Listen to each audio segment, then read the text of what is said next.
देश को भ्रमित करने की कोशिश, सदन के अंदर हंगामा खड़ा करने का प्रयास, क्योंकि आप झूठ, अमर्यादित शब्द, इन सब का प्रयोग करोगे तो सत्यापन के लिए आपको बोला जाएगा, अमर्यादित शब्द हटाए जाएंगे। तो आज वही हुआ है। राहुल गांधी जी के पास कोई तथ्य नहीं थे। राहुल गांधी जी के एक एक करके बिंदुवार, सिलसिलेवार तरीके से कहां कहां उन्होंने झूठ बोला और सत्य क्या है, मैं आपके समक्ष इस प्रेस वार्ता में रख रहा हूं।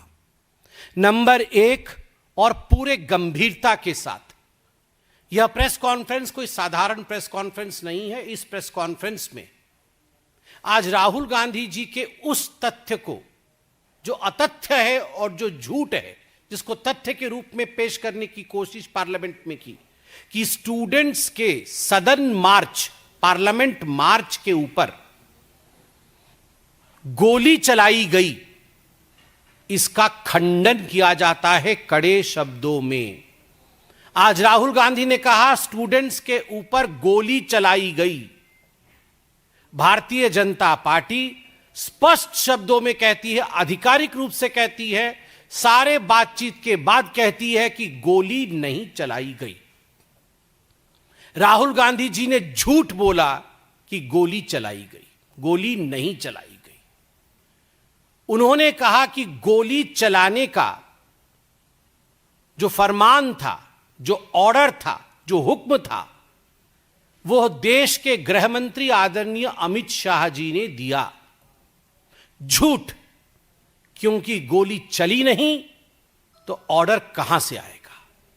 और एक बात मैं स्पष्ट कर दूं यहां पर, क्योंकि सभी को ये तथ्यात्मक बातें शायद मालूम ना हो, मगर जो अपने घरों में बैठकर भी प्रेस कॉन्फ्रेंस सुन रहे हैं वह भी इस तथ्य को जान लें कि जहां भी कहीं मार्च या प्रोटेस्ट होता है, वहां अगर आर्म्ड फोर्सेस या पुलिस होती है, वहां एक मजिस्ट्रेट होता है जो वहां तत्कालीन, उस समय तत्क्षणात निर्णय लेता है, ऑन द स्पॉट निर्णय लेता है कि उस मौके पर लाठीचार्ज होना चाहिए या नहीं, कैसी परिस्थिति है, उस समय पर बल का प्रयोग होना चाहिए या नहीं।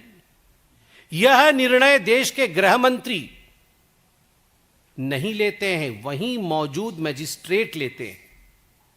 तो गोली चली नहीं, किसी ने गोली चलाने का हुक्म नहीं दिया, और लोकल मजिस्ट्रेट मौजूद होते हैं। यह सब विषय नेता प्रतिपक्ष को मालूम होना चाहिए। और मैं नहीं कह रहा हूं कि मालूम नहीं होगा, उन्हें मालूम नहीं होगा भी। तो बीच बीच में मैं देख रहा था, प्रियंका जी आके उनके कान में कुछ बता रही थी, बाकी लोग उनके कान में कुछ बता रहे थे, अर्थात वो उनको सत्य से अवगत करा रहे होंगे। मगर फिर भी जागते हुए जो लोग सोना चाहते हैं उनको जगाया नहीं जा सकता है। राहुल गांधी जी भ्रम फैलाने के लिए गोली चलाने की बात कही, नंबर एक। नंबर दो, उन्होंने कहा कि देश के गृह मंत्री कहां हैं, क्यों नहीं मौजूद है। राहुल जी, आपकी तरह देश के गृह मंत्री मेरे नेता हैं, आपके भी नेता हैं, आपके भी देश के गृह मंत्री हैं। बड़े सम्मान भाव के साथ उन्हें हिंदुस्तान देखता है। देश के गृह मंत्री आपके तरह चोरी चोरी, Chupke Chupke, secretly foreign trips पे नहीं जाते हैं। मैं सीना ठोक के कहता हूं, देश का गृह मंत्री आदरणीय अमित शाह कार्यक्रम करते हैं, पब्लिकली पब्लिश्ड कार्यक्रम होते हैं, वो जहां जाते हैं, वो कहां होते हैं, वो क्या कर रहे होते हैं, किस कार्यक्रम में सम्मिलित होते हैं, ये पब्लिकली पब्लिश्ड होता है, सोशल मीडिया में जारी होती है, मीडिया जानती है। वो सदन में ही मौजूद थे। जिस समय राहुल गांधी बोल रहे थे वो सदन में ही मौजूद थे, मगर फिर भी राहुल गांधी ने कहा गृह मंत्री कहा गए। और यह बिल, जो बिल अनफेयर प्रैक्टिसेस का लाया गया था, प्रिवेंशन ऑफ अनफेयर प्रैक्टिस, इस प्रिवेंशन ऑफ अनफेयर प्रैक्टिस के बिल को जिस मंत्री जी ने माननीय जितेंद्र सिंह जी ने ले किया था टेबल पे, जिस पे जवाब भी जब माननीय मंत्री जितेंद्र सिंह जी ने दिया, वो सदन के गृह में पूरी तरह से मौजूद थे। जिस समय राहुल गांधी जी कह रहे थे, उस समय भी जितेंद्र सिंह जी वहां मौजूद थे और लिख रहे थे राहुल जी क्या कह रहे हैं, ताकि वो जवाब दे सके। केवल सनसनी बनाने के लिए राहुल गांधी जी ने गृह मंत्री जी का नाम लिया। तीसरा विषय गंभीर है।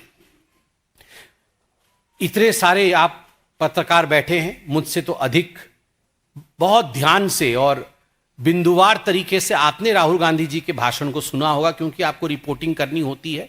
वहां तो दिन भी था, हम कई बार अच्छे से भी नहीं सुन पाते हैं, मगर आप तो बहुत ध्यान से सुनते हैं।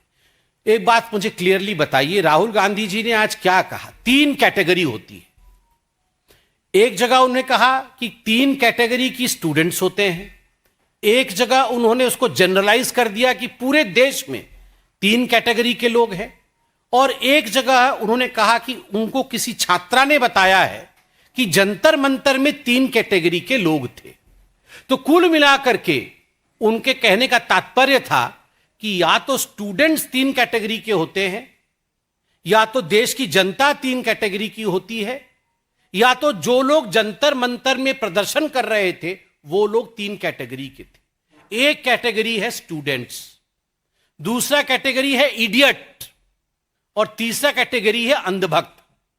मतलब अगर स्टूडेंट्स के हिसाब से वो बोल रहे थे, बाकी आप लोग समझदार हो, उनके क्लिप्स निकाल लो। मैंने उनके क्लिप्स पूरे देख के 5 मिनट लेट हुआ, विलंब हुआ प्रेस कॉन्फ्रेंस में, क्योंकि मैं क्लिप देख रहा था वो क्या बोल रहे थे। एक जगह उन्होंने स्टूडेंट्स की 3 कैटेगरी बताई है कि एक स्टूडेंट होता है जिसका दिल बड़ा होता है, जिसका दिमाग भी बड़ा होता है और वो सीखना चाहता है। दूसरा कैटेगरी ऑफ स्टूडेंट है वो इडियट होता है, वो एरोगेंट होता है, वो किसी की नहीं सुनता है। और तीसरा कैटेगरी होता है वो अंधभक्त होता है, जो इडियट को भगवान मानता है। मतलब देश के स्टूडेंट का अपमान। अगर स्टूडेंट का 3 कैटेगराइजेशन किया है तो यह देश के स्टूडेंट्स का अपमान है। हम स्पष्ट रूप से कहते हैं, इस देश के सारे स्टूडेंट विद्यार्थी है, अर्थात विद्या की उपार्जना करना चाहते हैं। All the students in this country are patriots, none of the students in this country are idiots और अंधभक्त। इस देश का कोई भी स्टूडेंट इडियट नहीं है।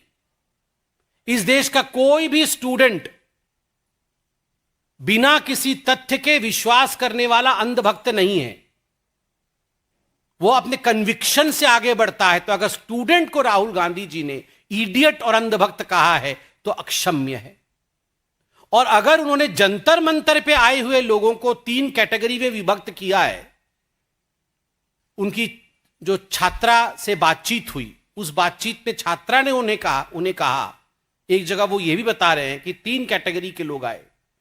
एक कैटेगरी वहां स्टूडेंट्स के आए, समझ में आता है, जंतर मंतर में स्टूडेंट्स आए थे। दूसरी कैटेगरी जंतर मंतर में आई, वो इडियट्स आए। कौन है वो इडियट? मैं तो देख रहा था कौन कौन आए। मैंने लिस्ट मांगी ऑफिस से कि कौन कौन आए थे, तो किसी ने दिखाया कि दूसरे पार्टी के लोग आए थे, कई पार्टी के लोग आए थे, नेता आए थे वहां पे, कई कुछ मूवी स्टार वगैरह भी आ गए थे। तो ये जो नेता आए थे, मैं उन नेताओं का नाम नहीं ले रहा हूं क्योंकि वो ऑपोजिशन वाले हो सकते हैं, मगर उनके लिए भी ऐसे शब्द का प्रयोग करना ठीक नहीं है। क्या वो जो नेता सब आए थे वो इडियट्स थे? वे दे इडियट्स और अंधभक्त थे वहां पे? मतलब वहां जो गया था वो लोग या तो मतलब उनके नेतृत्व को, जो सीजेपी के नेतृत्व को मानते थे, वो सब अंधभक्त थे। उनका अपना कोई कॉन्शियसनेस नहीं था, उनके अपना कोई उनकी जिम्मेदारी नहीं थी, वो सब अंधभक्त थे। तो अगर जंतर मंतर के लोगों के लिए भी 3 कैटेगरी कहा गया है कि इडियट, स्टूडेंट्स और अंधभक्त, तो मुझे लगता है जंतर मंतर पे बैठे प्रदर्शनकारियों को भी यह चुभनी चाहिए। कल तो मीडिया वालों को, आप लोग भी वहां मौजूद थे, कल तो मीडिया वालों को उन्होंने पालतू कह दिया। और आप में से कुछ स्टूडेंट्स होंगे, मगर बाकी 2 कैटेगरी में आप आएंगे क्या? और आप मुझे यह बताइए, ये राहुल गांधी जी तो स्टूडेंट कतई नहीं है। अगर राहुल गांधी जी स्टूडेंट नहीं है तो वो क्या है? और मैं यहां स्पष्ट कर दूं, अगर देश के लोगों के लिए जनरलाइज करके 3 तरीके के लोग देश में रहते हैं, एक स्टूडेंट और एक इडियट और अंधभक्त, तो यह देश राहुल गांधी को क्षमा नहीं करने वाला है। यह देश के लोग इडियट नहीं है, देश के लोगों को पता है इडियट कौन है, मगर देश के लोग इडियट नहीं है और देश के लोग अंधभक्त नहीं है। देश के लोग भक्ति आस्था के प्रति रखते हैं, देश के लोग उसी को चुनते हैं जो उनकी सेवा करता है। तो देश भी उन्हें क्षमा नहीं करेगा अगर उन्हें इडियट और अंधभक्त कहा जाए। और वैसे भी पार्लियामेंट के अंदर, सदन में, इडियट इज एन अनपार्लियामेंटरी वर्ड। मुझे लगता है पहली बार इडियट शब्द का प्रयोग इतनी बार हुआ है सदन के अंदर।